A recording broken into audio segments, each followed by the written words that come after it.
So if you've seen parts 2 and 3 by now, you probably already know what to expect.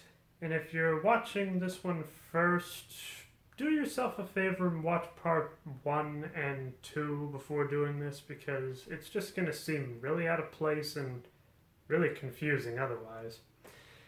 So, let's begin with our little comparison. I try to have something a little different for each one to be a different visual prop. So for the first one it was a DVD case, second one it was a VHS case, and this is a Betamax. So, this one starts with a rather confusing introduction.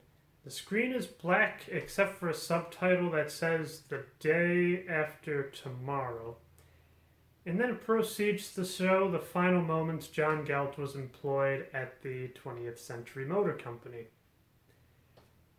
This subtitle just doesn't make any sense. I mean, maybe if it had a flashback 2 days beforehand, then maybe there'd be a little context, but it would have just made a lot more sense just to start the movie with the recap of the 20th Century Motor Company. Now, the thing that makes this part rather different compared to other entries in the series is that there is a narrator. It's made very obvious that they're trying to shove everything important that they missed from the book into this final part right here. So the narrator is there to fill in the gaps, as well as give a little bit of exposition as to what happened in parts 1 and 2.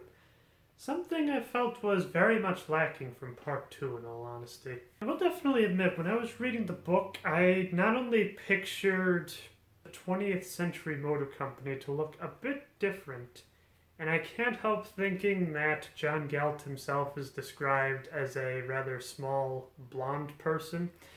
But here he's a more bigger brunette person. Now, I've got no disrespect to the actor, but it seemed like John Galt was built up to be the Superman. He was very fit, he was very trim, and I just didn't really get that from the John Galt they have in the movie here. So after our little recap, we then see that this movie has the subtitle of "Who is John Galt?" Now, all the other parts had subtitles as well, but I just still find this an odd addition, as this is shown on the movie itself, rather than just the cover. While on the subject of subtitles, the book already had names for each part, so it's very curious why they felt it necessary to change them. We go back a little bit, showing Dagny actually crash into Galt's Gulch. Now, much like parts 1 and 2, they couldn't get any of the same actors or actresses as the part before. I feel like this is really hammered in with just one minor inconsistency. So, at the end of part 2, Dagny receives a big gash on the forehead right here, and that's where she's bleeding on her face. While here in part 3, her nose is bleeding. I get the idea that you're not going to have the same actors and actresses in both films, but do you really have to bring more attention to it like that? I also have to laugh in the idea that John Galt told Dagny that he picked up all of her things she could salvage from the wreck, when all he did was just simply pick up her handbag, which was thrown maybe 10 feet away from the wreck. Now, there's a few times in the valley that we actually get to see Midas Mulligan, the famous banker. However, the actor they got for him just seems way too young. Also, maybe it's just me, but there's something about part 3. It just really seems to show the budget with Galt's Gulch. Maybe it's because it's so exquisitely explained in the book, but it just did not really compare that well to the movie. So like in the book, Dagny is able to meet up with the great minds of the world thought to be lost forever. Now in the book, it is a very strong emotional scene, because even us as the reader did not think that any of these characters were still alive. So to see that not only that they were alive, but actually thriving better than they used to be, it comes off a lot more emotional here. Here in the movie, they try their best, but it's hard to build up an emotional connection. As they kept changing all the actors and actresses, it's just kind of like, who's that? Who's that? Instead of, hey, it's Ellis Wyatt. Hey, Reardon's here. And Francisco. It's just a lot more of that emotional connection in the book than the movie has. Now, I will admit, in part one, I didn't think the character of Ellis Wyatt really looked all that Texan, but wow, they dialed it up to 11 in this movie. So, in part one, he's just said to be a Texan and kind of has a little bit of an accent. Well, in this movie, he's got like the 10-gallon hat, the bolos, the suit, the huge mustache, and just the thickest Texan accent ever. Just a little more subtlety. Can we have some middle ground here? Something not completely alien to Texan, but also not Yosemite Sam? And every so often, the narrator seems to destroy the flow of the story going on here. Like I mentioned, it's made very apparent that they had to figure out how to cover everything they missed into this movie. When Dagny is going out to the market and accidentally bumps into the Finnish pirate, I just feel like he's a little too friendly. In the book, he had a little bit of bitterness to him, a little bit of an edge even, and here he's more just like, hey, I'm that guy, how you doing? Well, in the book, it's more kind of like, you sure about that? I don't think you know what you're talking about. I also gotta love the idea that Dagny has a broken leg, but yet she's going to the market wearing high heels. It just seems a little counterintuitive, in my opinion. So like all the other parts, they were able to nail this character of James Taggart really well. But all of a sudden, they kind of shoehorn in this idea of the Minnesota grain problem. The idea that there's so little trains going around that you have to pick and choose as to what's important. And they're just kind of throwing this in now. I can't help thinking that this was actually in part 2 of the book. Either that, or if it wasn't part 3, it wasn't until much later in the story. To the movie's credit, though, there is actually a board meeting to discuss this, and it's made very apparent that there's a lack of electricity from lack of coal as well as lack of people able to work. So it's nice that the meeting takes place when all the lights are off, and it looks like it's rather cold because obviously nobody's able to put heat in the building either. This was something I wish they could have had for part 2, but at least they did it at all. There is talk about the State Science Institute, as well as a Project F. Now, if you read the book, you'll remember that one of the politicians was trying to convince Hank Reardon to help them out with Project X, which was short for xylophone and had to do with sound. It goes into a lot greater detail, saying that they use ultrasonic sound waves to be able to take down buildings. There's even a little demonstration of it. Well, here Project F is just briefly mentioned, and what would F even stand for? Flute? Now, there is mention of the government getting a little bit more intense than it used to be, trying to quell all the riot with a lot more force than what would have been possible before all this happened. So, in a ways, Project X still kind of lives on, but I don't know. I just like how more grandiose it is in the book. So we meet Francisco again in the valley, who looks way too old to be playing this part. But what's interesting is he actually has a little bit of an accent this time around. And when Galt is showing the power supply of this valley, I will definitely admit, it was described very differently in the book. The power station was just an old brick building with a metal plaque on the side washed out by the acid rain, but still legible. Here, it's a lot cleaner. It's almost like it's solid steel even. And there's also mention in the book that the only person that can go inside is the person that can say that creed and actually mean it. Anybody else could use any sort of force whatsoever, but that door will still not budge. kind of loses its effect without actually saying any of that here. The time that Dagny spends in the valley is almost kind of done through a montage, really hammering in this romance between John Galt and Dagny, which, I don't know, I mean, I felt like it was pretty shoehorned in the book as well, but it is a lot more heavy-handedly done in the movie. The only time you ever get a romantic interest in the two is when they make sweet, passionate love in the tunnel, as well as Galt just kind of confessing he had a little bit of a crush on Dagny, but here, not so much. I mean, I will admit, both are very much out of the blue, but there's a little context here at least. Now, just like in the book, Francisco sets up a little bit of a mine here. Dagny looks at the mine, and she automatically starts drawing up plans as to how to make this far more efficient, to be able to move the ore here to here. But then all of a sudden, she stops. They all look at her with this look that, yes, she is indeed one of us, but she just hasn't figured it out yet.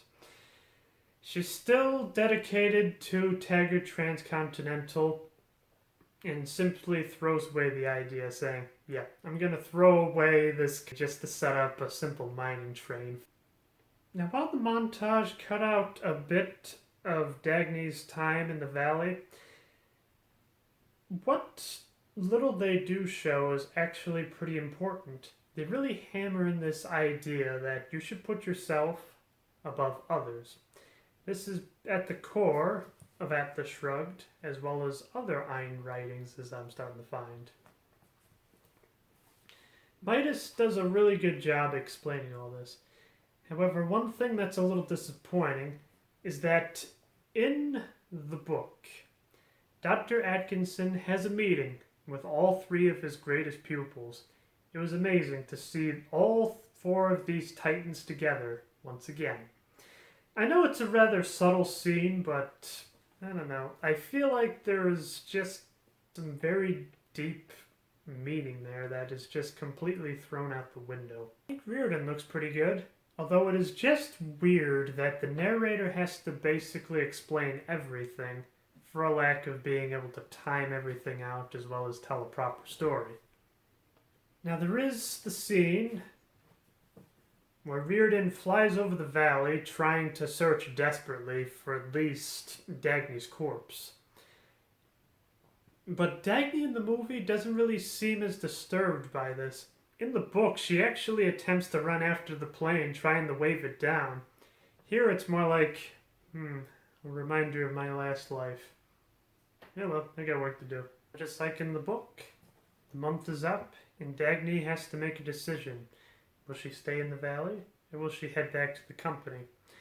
She still can't let the company go, and see it be destroyed under the incompetence of James Taggart's control. Now, the one thing I love that come across both is the idea that neither of them really care about her decision. I mean, sure, they want her to stay, but they realize that that's not what she wants. They're not going to push her towards it. This is something that I just don't see in literature, movies, or, well, even real life in all honesty.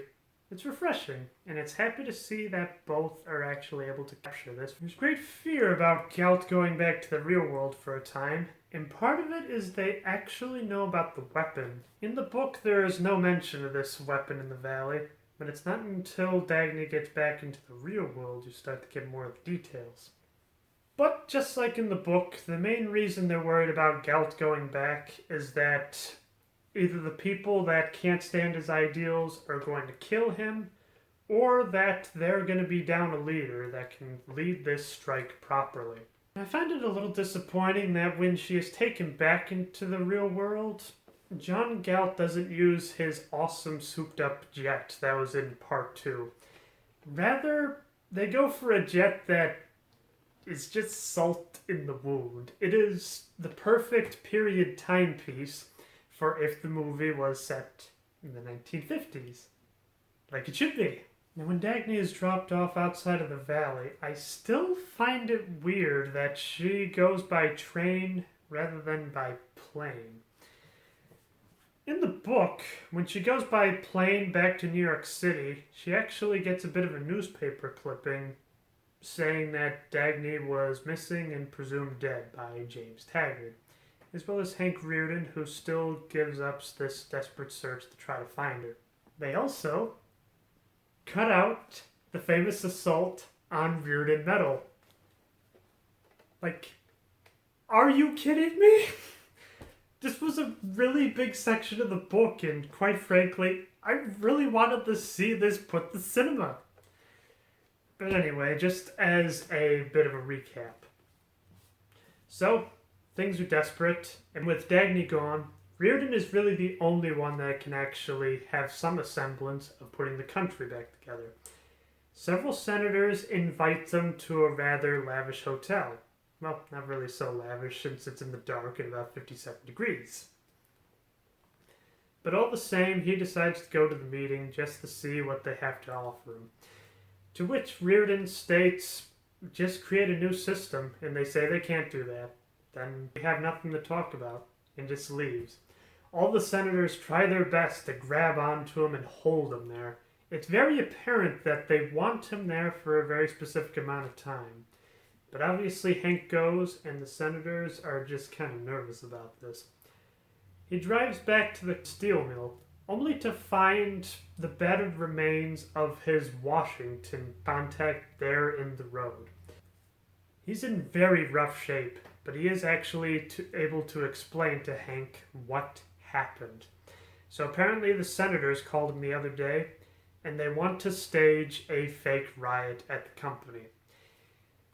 Essentially, throughout the months, a few workers have been snuck into the factory posing as real ones, and when the time comes, they'd flip the switch and start rioting horribly, as well as destroying the company, trying to declare it unsafe for the public, as well as just trying to damage the reputation Reardon had ever since that famous court case. Obviously, the Washington contact didn't like this plan. He informed several people at the company, and word got out, and these fake workers beat him and left him at the side of the road to die.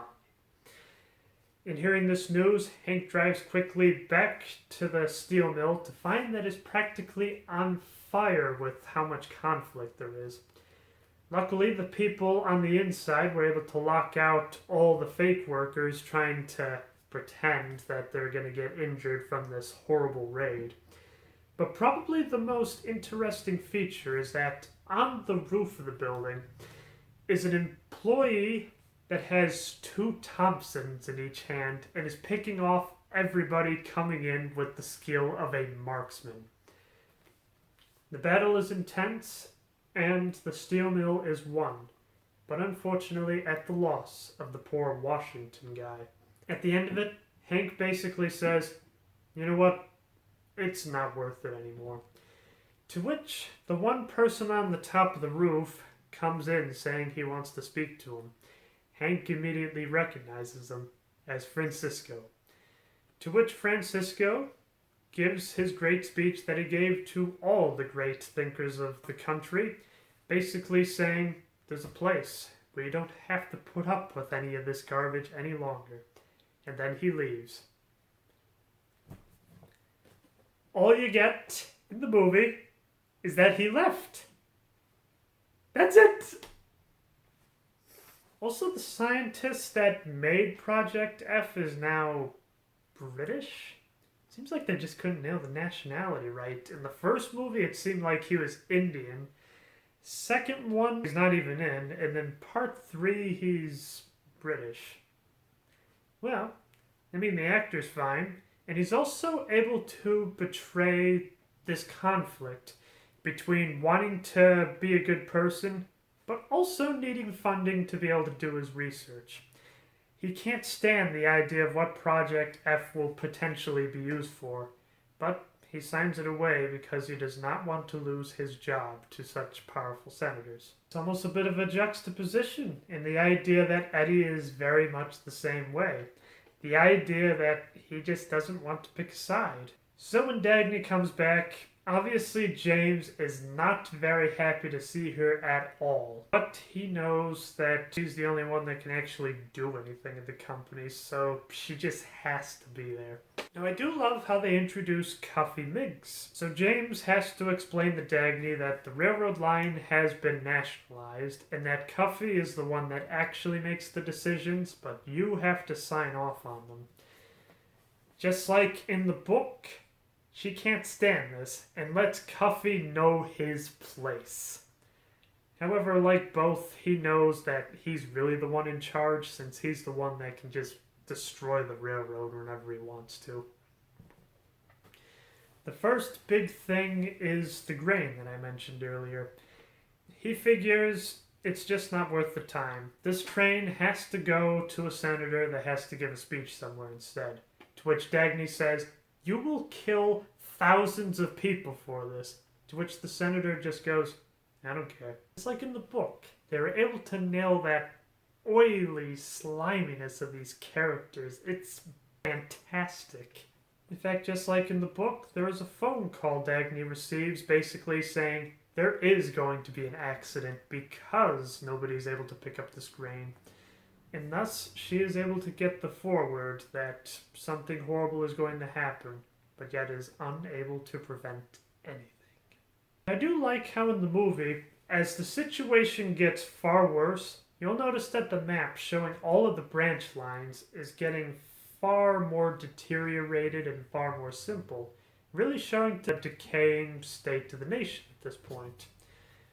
True, I think the book did a much better job with this, but for trying to summarize everything up, I think that little touch actually helps out a lot. Once again, there's another really good meeting going on where Dagny is really just there, but nobody is paying any attention to her. And probably the thing I love is that at the very end of the meeting, you just see all the big people there smoking really big cigars, basically showing they really don't care. If this company goes bankrupt, they'll just get the money from somebody else. And plus, it really just kind of harkens to that 1950s era. Now, later on, there is actually this elegant dinner where it sounds like they actually want Dagny's opinion on something. But just like all the other meetings before, it's more of a, "This is what you should do, don't you agree?" And to which he just says, "No. No. Well, you should be doing that. Let's write that down real quickly, and we'll do that." Obviously, she isn't getting anywhere, but she gets a very interesting phone call. Apparently, the main switch is down terminal in New York City. To which Dagny just says, "Goodbye," and runs there as fast as she can in her evening wear. It's a subtle detail from the book, but I love the idea that she has to do this rather dubious honor while being dressed so elegantly. Just like in the book, she states that she is in charge and that everything is going to be fine because she actually knows what she's doing. She tries to give a motivational speech when all of a sudden in the crowd, she sees the face of John Gallant, to which she just pauses for a moment and then continues. This is then followed by the sex scene that appears in both. And we'll admit, this one was a bit more uncomfortable than the Hank Reardon sex scene, but it was also a lot more uncomfortable in the book as well, so I guess it works. The thing I find rather interesting about this scene is I've stated several times that changing the time period kind of takes away the sexist problem from the story. However, here, it feels very much like that a woman in a dress like this can actually take charge and be able to do all this important stuff. Really demands a lot of respect just from the way she carries herself, as well as the idea that, well, she actually knows what she's doing. And it was pretty interesting that they were actually able to capture that in the movie. And in the movie, they very briefly go over the story of Cheryl Taggart. In the book, it was like a Shakespearean drama. Cheryl Taggart is James Taggart's wife. the one that she met in the convenience store and then immediately married out of pity. Now, she was very much brought up with the idea that James was the hero. He was the one that made the John Galt line. He was the one that saved the country. He was the one that was actually able to put this right and just legislation into action. However, they have a bit of a fight, and he ends up beating her really good, to which she realizes that the person she was looking for was Dagny the whole time. So after the fierce beating, she goes over to Dagny's place and asks for her apology, to which Dagny says, "Oh yeah, you got it, don't worry about that." And then shortly after, she wanders the streets, only to commit suicide afterwards. Now, to the credit, they actually kind of nail the idea that James is a little guilty in here, so whenever anybody asks about her, he's just like, "No, I did not have anything to do with her suicide. Get off my back."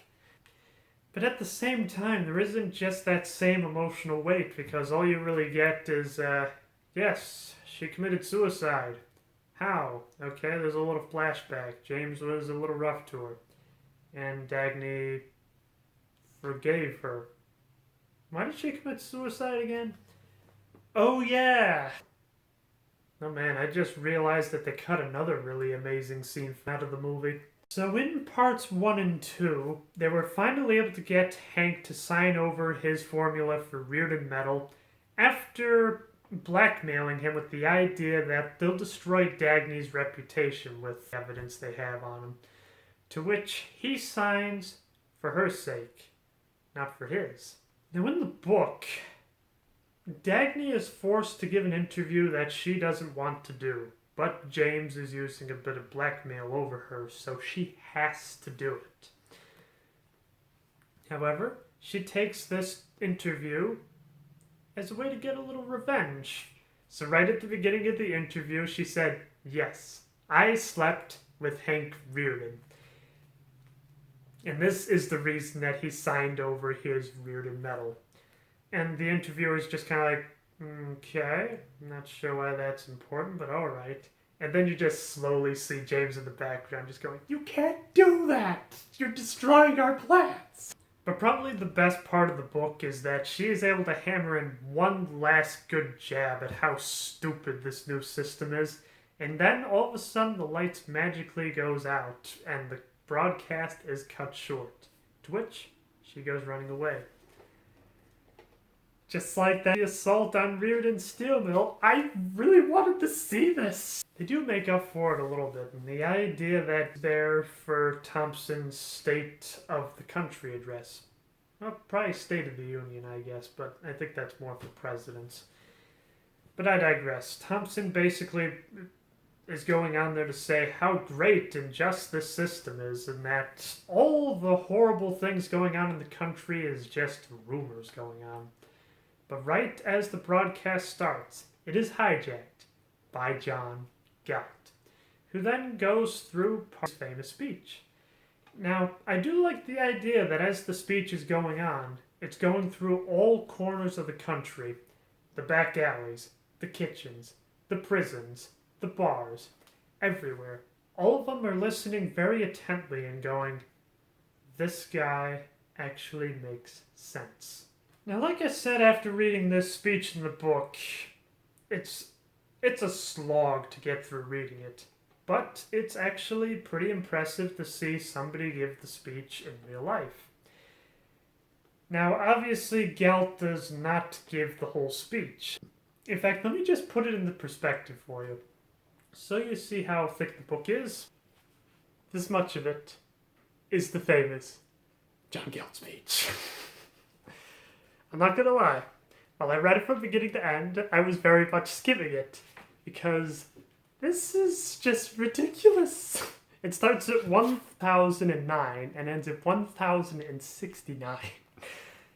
60 pages.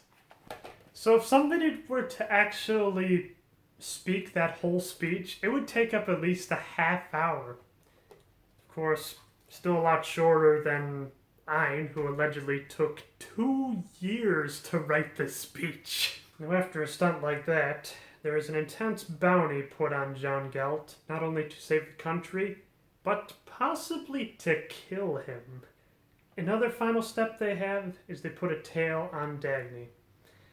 Dagny is well aware that people are out trying to kill John Galt, so she tries to get a message to him. She looks through her company directory to find the address of the place. Now, much like in the book, the place is a dump. However, the thing I find interesting is here you got several rundown rooms. On the book, it seemed like John Galt was really the only one that was actually still livable. As soon as Dagny opens the door, John Galt basically grabs her by the hand and then kisses her all over. I'm not really sure I remember that from the book. But anyway, Galt knows for sure that she was followed and that they only have really about 10 minutes to come up with a plan. So in that time, the basic plan is that they convince the authorities that she did this on purpose, that she was out to find Galt because he was the one that destroyed her business. They still have a few more minutes, so he shows her a fantastic laboratory that he has set up, very similar to the power station that's in Galt's Gulch. So the police come in, and they arrest him. Great prompts to these actors, because I just find it amazing that they give a very convincing performance, but yet at the same time you can tell that they don't genuinely mean it. That is something that has got to be really hard to act. It's easy to write in the book, but how in the world do you direct that, let alone get just the right facial muscles to be able to do such a thing? Just like in the book, they try to break into the lab only to find that it's just full of dust. Now for me, I was just kind of half hoping that there'd be like a little explosion sound when they try to go into the room. After that, they go into intense negotiations to convince Galt to fix the problem that they are too lazy as well as too stupid to be able to fix. Now, I kind of liked the way it was done in the book. Galt was basically held at a really lavish hotel where they try every single means to get the information out of him. They try everything. They send in multiple negotiators, yet he still won't bend. Here, after really the first negotiation, that is when they go right into the torture chamber. Dagny is able to overhear this information, and thus able to contact Francisco and tell him that Galt is in danger. As Francisco comes over to her place, she gives the creed, and they're on their way to the rescue. Now in the book, the torture device is kind of described as a bed, while here in the movie it's almost a bit more like a crucifix. Now obviously the movie isn't going to show a nude John Galt, but him just kind of being in his shorts I think is a pretty close second. Now, the biggest thing that I can't stand, that's the difference between the book and the movie for this scene. So in the book, Galt just shrugs it off. They were using low voltage and no major damage is done. Here, you actually see the electricity is actually starting to hurt him, and he passes out from the pain. This kind of goes against the book and the idea that the whole time he's just kind of like, ow. Try again. Yeah, a little more this time. It's almost kind of mocking him. Now in the movie, they want to break him, and obviously he will not bend. Now I'm happy they were able to keep this scene in the movie. So they try to put up the highest voltage possible, but all of a sudden the machine stops working. All of them start yelling at all the scientists on staff saying, "You need to fix this, this is your job." But everybody's new to the job and nobody knows how in the world this thing works. So Galt, over there, oh yeah, you need to connect the positive terminal, plug in the battery, let it charge up a little first, and then press the red switch. James Taggart just simply can't take it anymore and has a mental breakdown, leaving John Galt to be all alone while they try their best to stitch up what little sanity is left in James Taggart at this moment. After they leave, that is when the rescue party comes in. Now, just like in the book, Dagny tries her best to convince the guard that she is big and important. But the guard says, no one is allowed in here, nobody gave me proper clearance.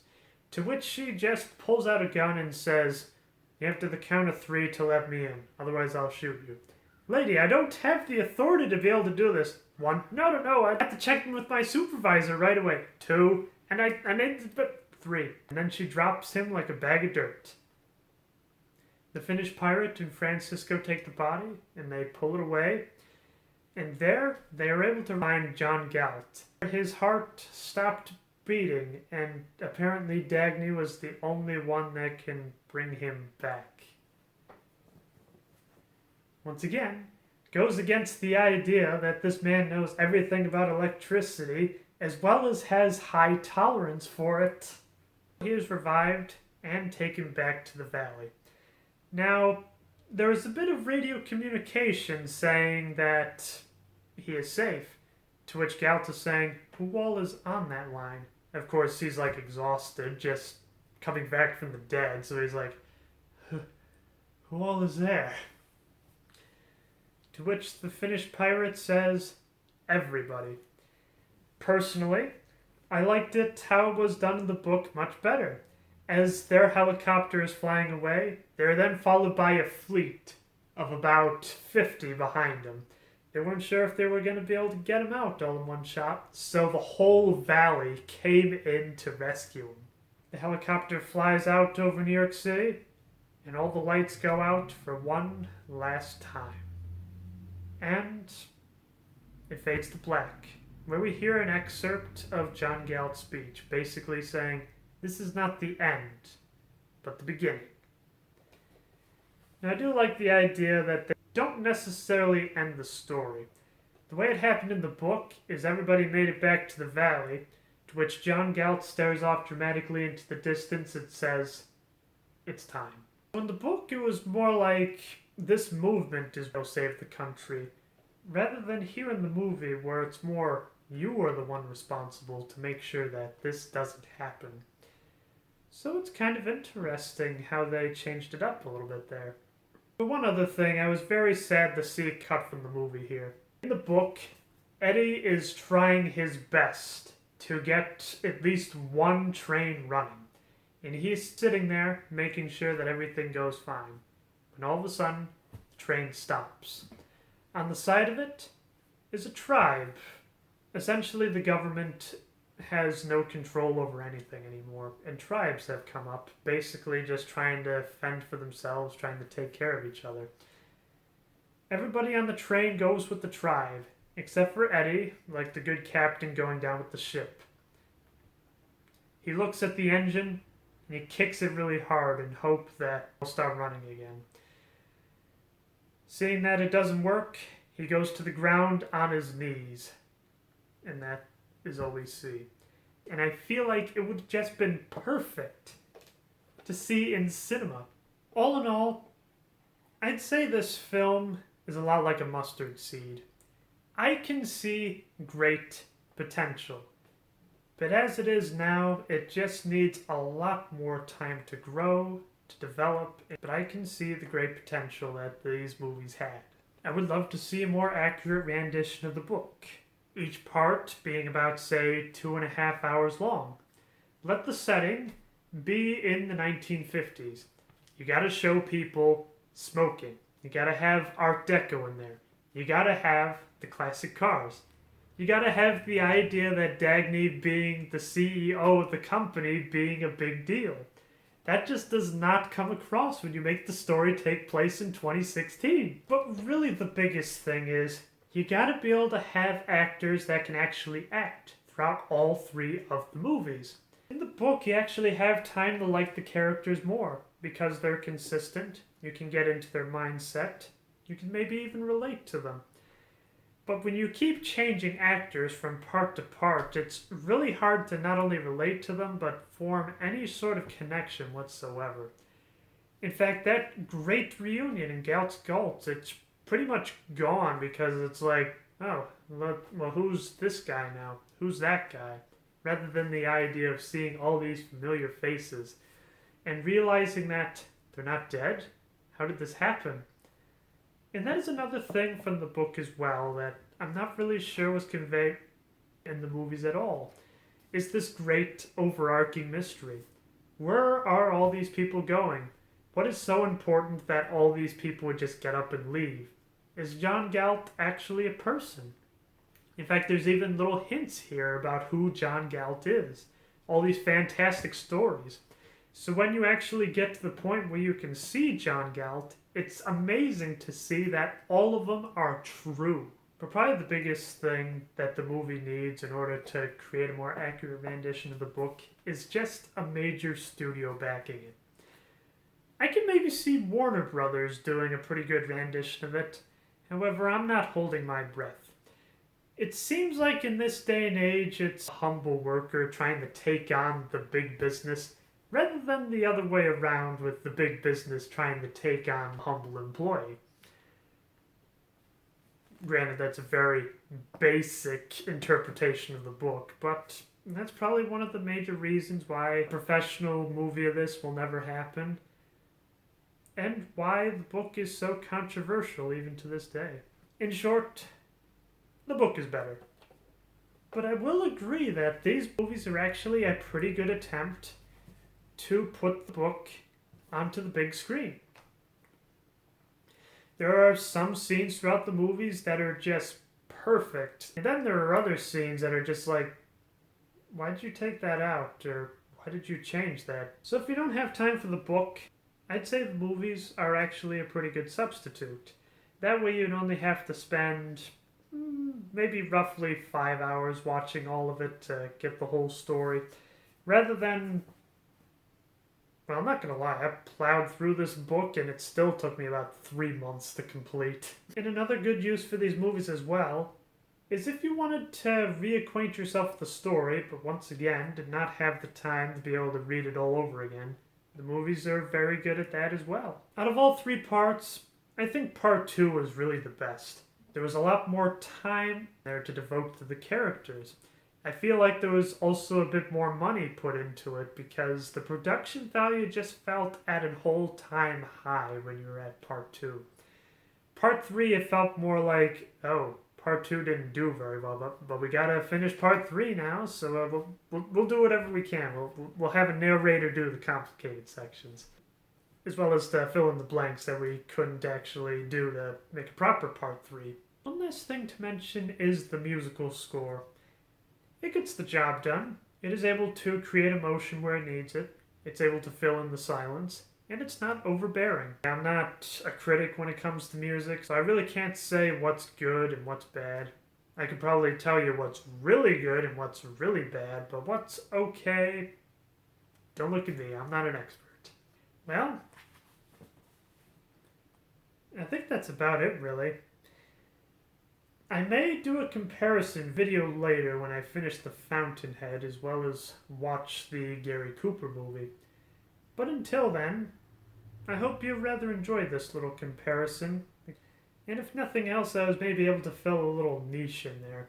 After all, I don't really think there's too many people, A, talking about the book, B, talking about the movie, or C, talking about both.